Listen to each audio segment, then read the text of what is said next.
Okay, another test that did not pan out well for the examinee, and the main reason was they had blew through the posted speed limit, so they were going 49 in the 40 zone, so V for violation, and O is drove over the curb, sidewalk on a right turn, so they clipped the curb and that got marked as other. B1, lane positioning is too far to the right, and A6, looking out rear window more while reversing.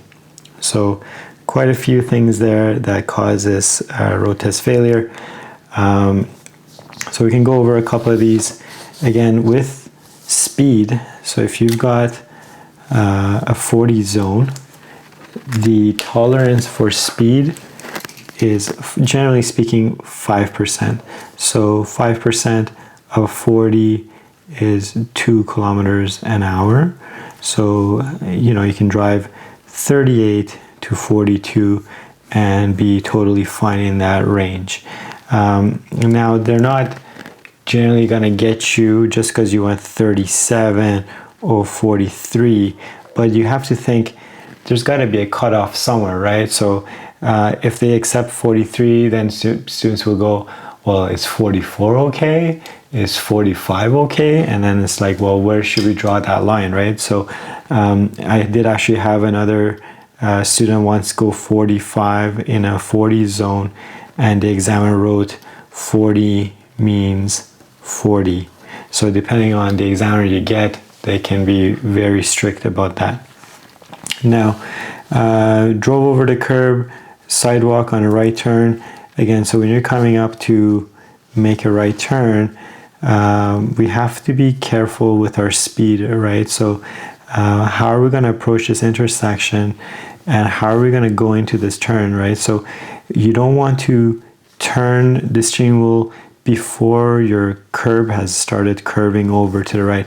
If I curve or angle my vehicle too early towards that curb, I run the risk of clipping that. So come up to the intersection straight, and then as you're going into the crosswalk area, that's when you start curving the vehicle over to the right so that you can end up correctly into this lane. So unfortunately, we can't clip the curb here.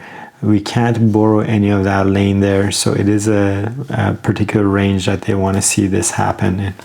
I find with students, when they slow down enough, so somewhere between 15 to 20 kilometers an hour for a right turn, they're generally able to make it into that turn correctly. Lane positioning too far over to the right again. So this student probably already was driving a little bit too close to the right in the first place. So if you end up hugging the right as you're coming up then to make a right turn, you're not doing yourself any favor, because then you're going to clip that curb. And of course, on, let's say, a 2-lane road, right? If I'm hugging the right as I drive here, I'm getting unnecessarily close to the car next to me. And, you know, like, think of if there's a bus beside you, the bus drivers are generally pretty good at keeping their vehicle in their lane, but the thing is, they don't have as much buffer. And so if you're riding alongside the right here, it's making their life more difficult. So the general fix for this, I find, is students are looking at their speedometer, trying to make sure their speed is good, and because they look down at their speedometer, when they look back up, they're not looking far enough. But when you look further out the road, this automatically centers you in your lane. The other thing that I find causes incorrect lane positioning is, generally speaking, vehicles, you have a platform on the left side of your foot area, which is called the dead pedal, and they don't put their left foot on that dead pedal, so their foot is kind of just resting here on the ground, and that makes them sit a little bit skewed in the car, and so when they are driving, they're not correctly looking directly in front of them. So a few things there: look ahead, look into your side mirrors to see whether the distance here to the distance on this side, are they equidistant from one another or not? Was there anything else?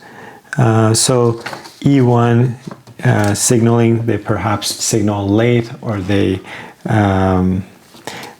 well, they looks like they didn't even signal, because E2 is timing of the signal, so my signaling at the correct time, so they must have forgotten the signal altogether.